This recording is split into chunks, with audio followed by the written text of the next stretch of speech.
Welcome to the Susan Brender Show. It's all about you. Featuring shows on health and wellness, the performing arts, politics, and people who inspire you to be your very best. And now, here's Susan Brender.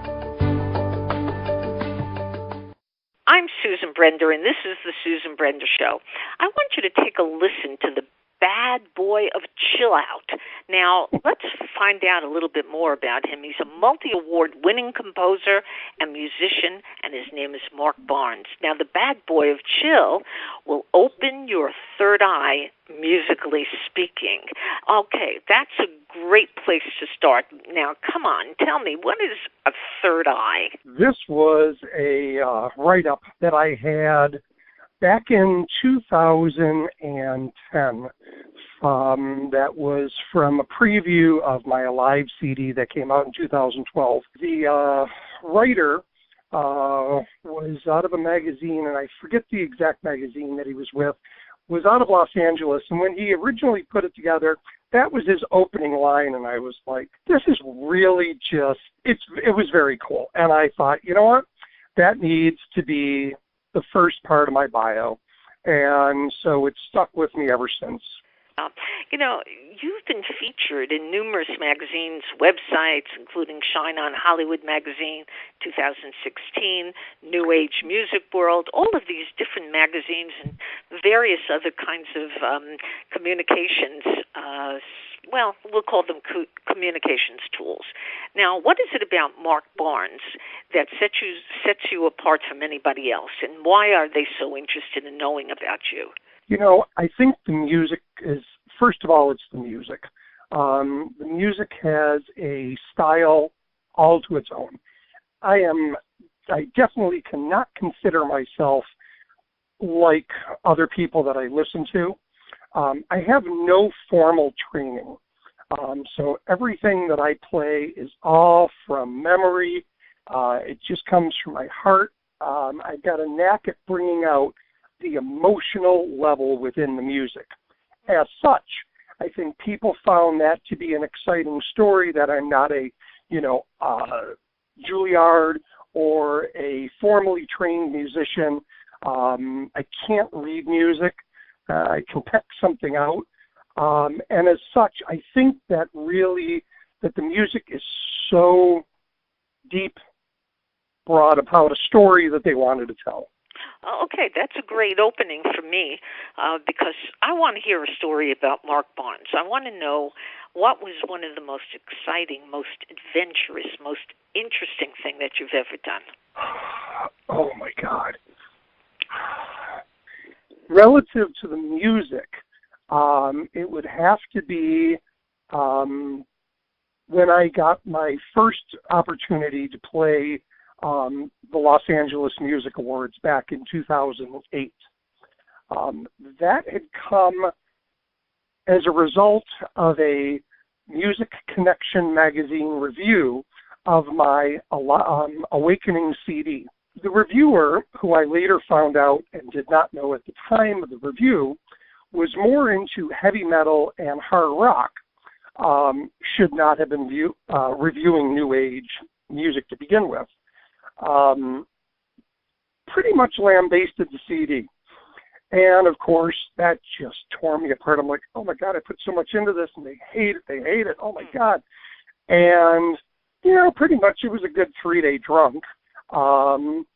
And during this time, I got a call from a gentleman by the name of Al Bowman, who is the executive producer of the Hollywood Fame Awards and the LA Music Awards. And he said, you know what? I read this magazine every month, and I have to find out what they were talking about. Went out, bought your CD, downloaded it, loved every bit of it. I have no idea why. And that's when he said, and by the way, the person who wrote that review, blah, blah, blah, blah, is more into heavy metal and headbanger music. Yeah. Well, as a result, he's like, you know what? I am looking to change up the LA Music Awards, and I would really enjoy it if you would come out and perform. As a result of this, we're going to do something different with your music because your music is cinematic. It does create an image. in the listener's mind. So we had worked 2 songs into the show. The first one was To the Edge of the World, and a gentleman by the name of Jason Paris, who is an actor out in L.A. as well as a animator, created a beautiful sequence of an angel coming back to a destroyed world. And I got to play that live to the video, which I had not previously seen. Mm-hmm. So I'm going on stage. I know I'm going to be performing to the video. Never seeing it before, trying to keep it out of the corner of my eye as I'm playing, and it was perfect. The video was just absolutely a gorgeous creation, and with my music, which we later merged the two together into a music video, came out really just phenomenal. Now, Secondarily, the second song was a fun song that came out of my live CD called Aztec Calling, which a little bit more of a mix of a little Native American, some good beats, and then a touch of Aztec, flute in there. And I had a buddy of mine, Daniel Hicks from the Black Raven Band, and he accompanied me live on the song while we had J.J. Villar Dance Crew, who just recently did the Miss USA show 2 weeks ago, and they did a interpretive dance to the song. So it was really nice doing film, dance, music, and entertainment, which was, something different for the LA Music Awards.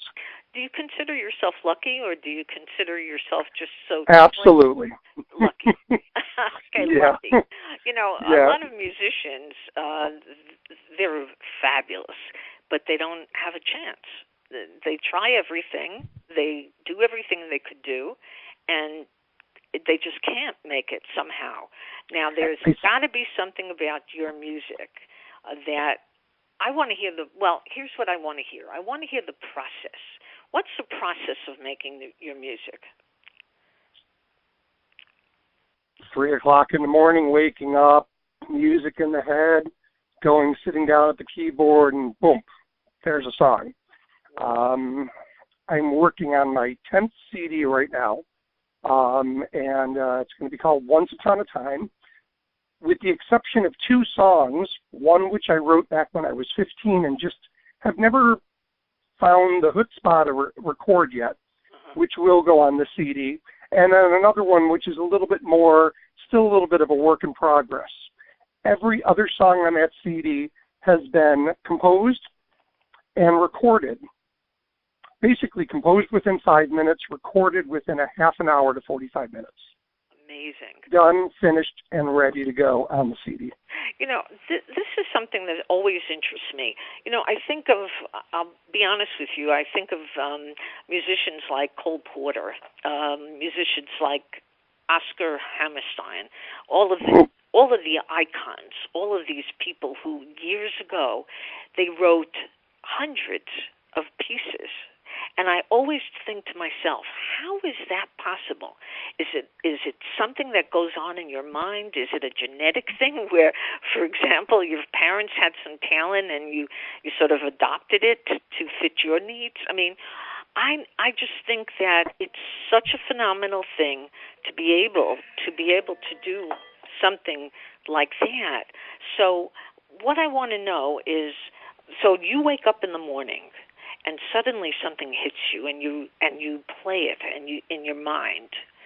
Is it like is it like writing poetry? Yes, which I used to do a lot when I was younger, and I wasn't so much into the music writing back then, and I had a good way with words. But as I've gotten older, the music is there. Relating back to this new CD.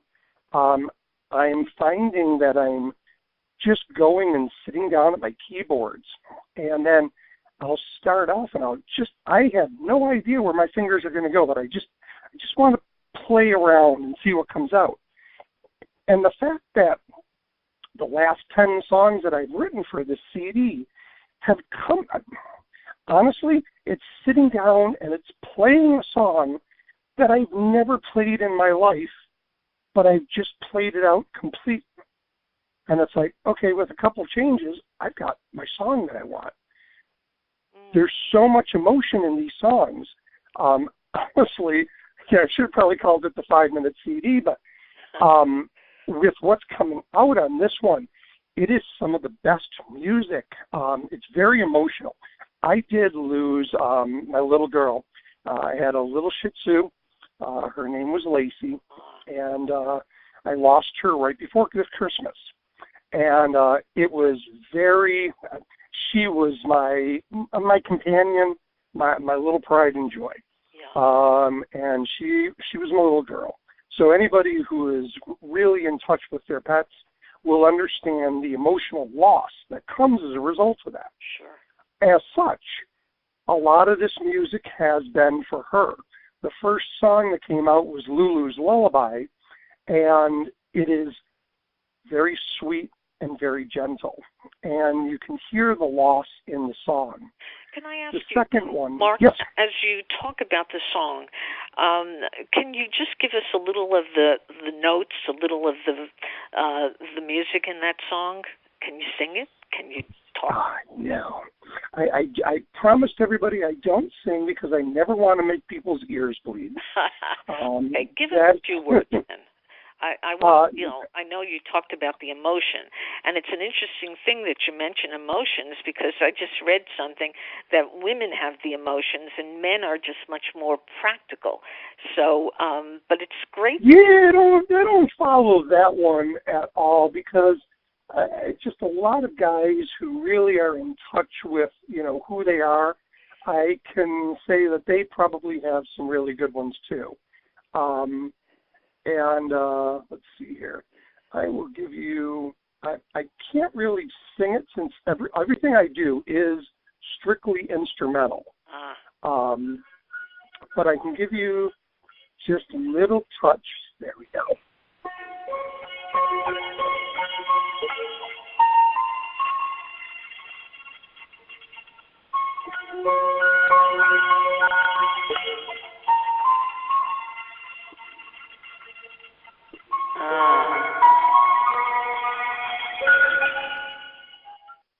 I could almost imagine when you said before that sometimes you could just, in a song, you can see things. You can be visual. It could be a visual thing. And I'm thinking about how I react to it. And I could hear, these little bells. I can hear the emotion, as you said. It's right there, right in front of you. So congratulations on a gorgeous song, and I'm so sorry to hear about your little dog. But I know, but that, the first two songs, like I said, one was Lulu's Lullaby, and the second one was The Gift of You. And so I released them as a single back in January, and when I did that, I submitted them to the Indie Channel Music Awards.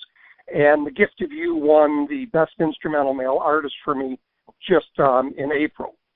So that was really an honor to, already be getting, awarded for the CD, and it's not even out yet. Yeah, that's fabulous. Now, I asked you a moment ago, I said, give me the process and also tell me a little bit about the awards. Now, I know people would be interested in knowing about that because it's such a fabulous thing to get. So what kind of awards did you get, and which one? Maybe I shouldn't ask you this, but which one really, really made a dent in your life? The one that probably made the biggest one was the one that I subsequently won with Jason DeParis for the animation and the music for To the Edge of the World. And that was one of the Hollywood Walk of Fame Awards, which was, these awards are, they're voted on and awarded by the Hollywood Walk of Fame. So it was really an honor, to have that type of group voting for the music. Yeah. I've also won 3 LA Music Awards, Phoenix Music Award, 5 Indie Channel Music Awards, 2 Out Music Awards. Wow. God, there's about 3 others. It's just, they're wonderful. I'll be 100% honest. They're great for the ego. They're a lot of fun. And my background, you had said earlier, why do some musicians not do as well as others, even when they have wonderful music? Sure. It's the business background. I ran a mortgage company for 25 years. My background is in sales, marketing, advertising, design, and business management. As such, when I really decided that I was going to take my music into a professional basis, I put all of that experience into my music. Learning about the copyright, learning about the royalty collection, learning about making sure that what was out there I was getting paid for, that nobody was, inappropriately using the material, and as well as I do all my own artwork, design, and then send it off to other companies to do the CDs.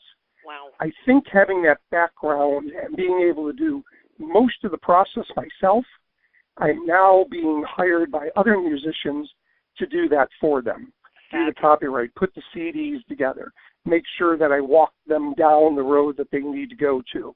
So I never imagined getting into a little bit of that management level on the backside, but that's the one thing, I always wanted to tour, and one of these days I will get out there and do it and find the appropriate management to handle that for me. You're a Renaissance. I may be good in the business, but I'm not good on that side.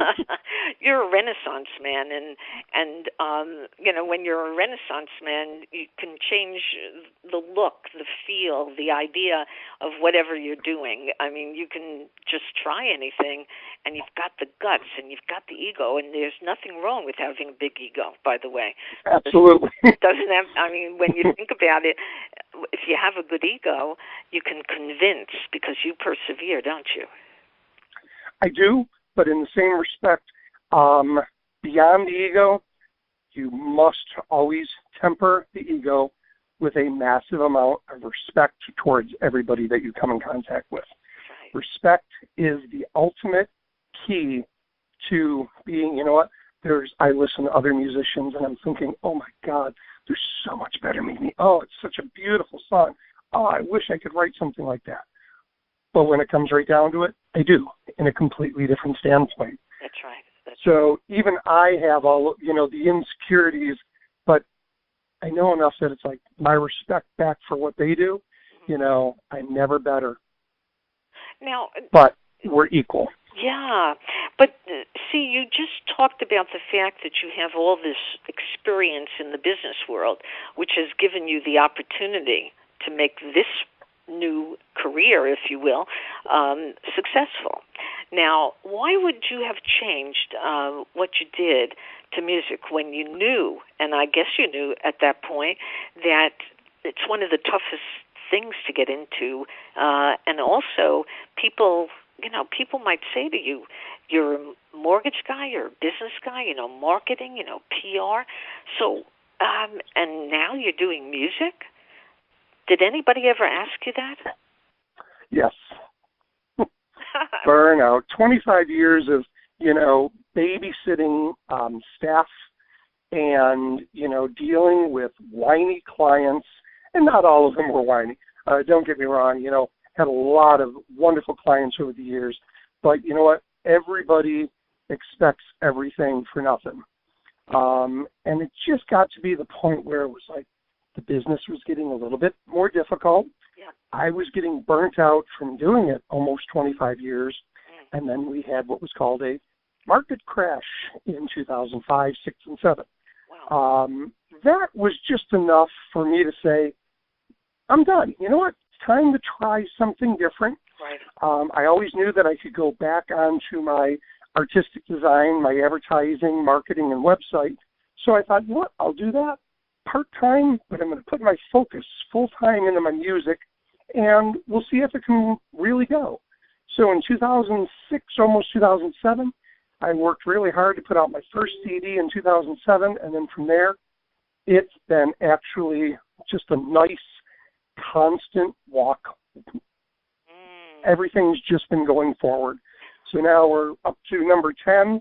I've had a lot of very good success with the CDs over the years. Pandora has to be one of my number one spots where I get about 500,000 plays a month. Wow. Which is it's that in itself is probably my one of my greatest honors. It should be. You know, very often I say to my guests, I say, look, here it is. There's a reason for everything. Do you agree? Yes. Now, because of that, what would you tell some young person who wants to enter your field, knowing really understanding that it's one of the most difficult industries to get into? What would you say to them? It depends on the genre they're in. You know, I am in a genre that is not in the top 4. You know, so we always have to look at where, you know, the genres coming in for the top money: pop, rock, rap, and country. Those are always, you know, the top 4. That's where you're going to find the people that are going to possibly get signed and what's going to make you get signed over somebody else. Yeah. When I finally realized that I was not in that group and I was in a subgenre that sometimes definitely gets overlooked.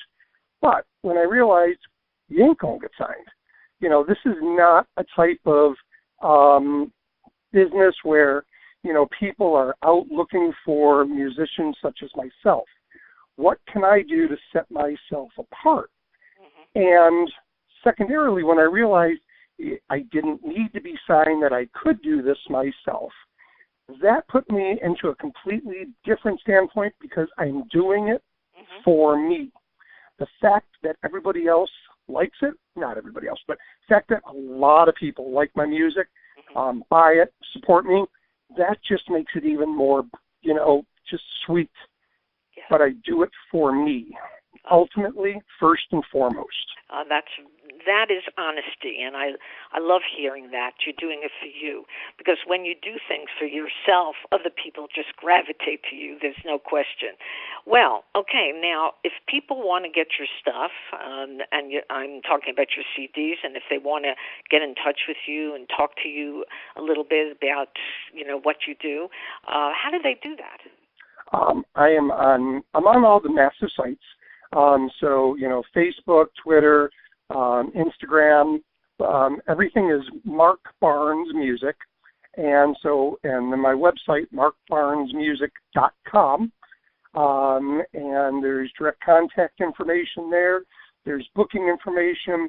That was one of the things that I had done with, you know, in terms of when I'm doing live performances, they are more intimate.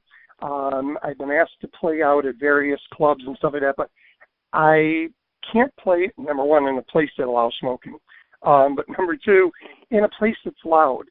My concerts, when I'm doing them, are visual, lasers, lighting, projection. It's an immersive experience that brings the audience into the music with me. And I have a lot of fun doing that. But my website, which is markbarnesmusic.com, it's probably has all of my CDs there. You can purchase the CDs there. You can also get them on iTunes, Rhapsody, Amazon. I'm on Spotify, Pandora. Wow. And very pleased to be, you know, in all of the areas where it needs to be. Well, you're an inspiration, Mark. I mean, I listen to you and I say to myself, well, here's a guy who is a businessman who becomes a musician, and he has tremendous success doing it because he believes in himself. He believes, and he's doing it for himself, which is the most marvelous thing because, as I said before, when you do something for yourself, people gravitate to you. So thank you, Mark Barnes, for being on the Susan Brender Show. It's been a pleasure. Thank you very much for having me. Thank you for listening to The Susan Brender Show.